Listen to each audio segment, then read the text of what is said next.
In a recent interview with ABC's Insiders, Australian Prime Minister Anthony Albanese responded to Elon Musk's criticism of the Australian government's controversial social media ban for individuals under the age of 16.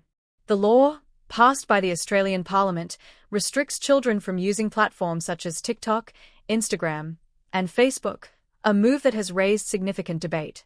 Prime Minister Albanese expressed his willingness to engage in discussions about the social media ban, though he underscored the strong support it had received in Parliament. "We are willing to talk to anyone," Albanese remarked on Sunday, acknowledging Musk's position on the issue. Musk, the owner of X, formerly Twitter, has his own agenda, but Albanese reaffirmed the government's commitment to enacting the legislation. The legislation, which has received overwhelming approval from Parliament, is viewed as a crucial step towards safeguarding Australian children online.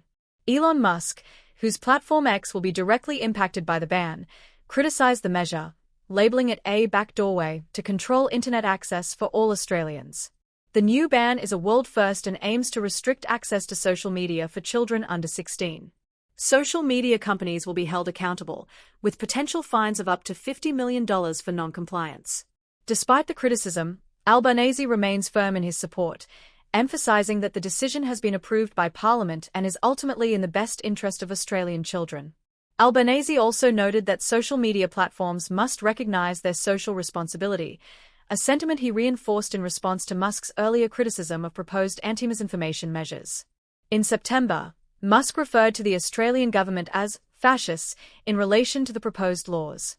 While the misinformation bill was eventually abandoned after failing to secure sufficient support, Albanese defended the government's approach, saying, "If Mr. Musk doesn't grasp that, it reflects more on him than on my government." The new social media law, which restricts children under 16 from using platforms like TikTok, Instagram, and Facebook, was passed in the Senate on Thursday night with a vote of 34-9, during the final parliamentary session of 2024. The bill is now set to be reviewed by the House of Representatives, where Albanese's government holds a majority. If approved, the law will take effect by the end of 2025. The legislation is among the strictest in the world, with Communications Minister Michelle Rowland explaining that it aims to protect Australian children from the potential dangers of social media. "We understand that parents are worried about the dangers to their children and we have decided to support them," Rowland said in Parliament. Ensuring the safety of Australians online requires decisive action, and the Albanese government is providing just that. The law has been met with varying reactions, including from Leo Pugie, a 17-year-old founder of the Australian news channel 6 News, which is entirely operated by young journalists.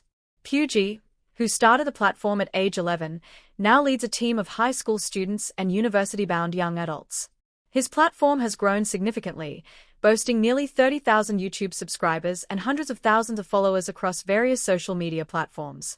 In response to the legislation, Pugie voiced concerns that the ban could stifle the creativity of Australia's youth, particularly given that 6 News is a prime example of the very demographic the law aims to restrict. "Let's be clear, 6 News is not going anywhere," Pugie said, noting that their team consists of many young journalists who are either still in high school or preparing to enter university. While the ban will not take effect for over a year, the legislation raises significant concerns about how it will impact youth-driven initiatives like 6 News.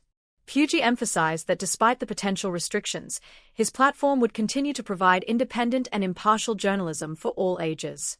"Our team is composed of young journalists who represent the demographic that the law targets," he explained, "but regardless of the changes, we will continue to provide trusted journalism."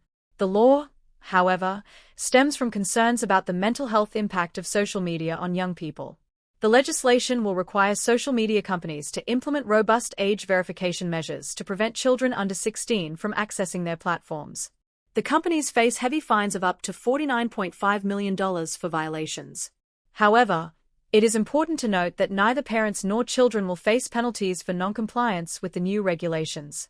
The details of the age verification process are still being finalized, with Communications Minister Michelle Rowland indicating that users will not be required to provide government-issued identification to verify their age. A trial of enforcement methods is set to begin in January 2025, with the law officially taking effect by the end of 2025. Critics of the ban argue that it might not effectively address children's mental health issues and could instead isolate them from online communities and resources that provide support. Nevertheless, Prime Minister Albanese has defended the measure, claiming it will lead to better outcomes and less harm for young Australians. He shared the heart-wrenching stories of parents who have lost children due to the negative effects of social media, emphasizing the government's responsibility to act. "We can't ignore the messages from parents," Albanese said. "We have a duty to take action, and my government has done just that." In conclusion, while the social media ban has sparked considerable debate, especially with figures like Elon Musk opposing the move, the Australian government remains steadfast in its decision. With the new law set to take effect by the end of 2025, its implications for social media platforms and young Australians remain to be seen. Thank you for watching. We hope you found this update informative. Don't forget to like, subscribe, and click the bell for more news updates on Australia. Stay tuned with Aussie Pulse for more insights.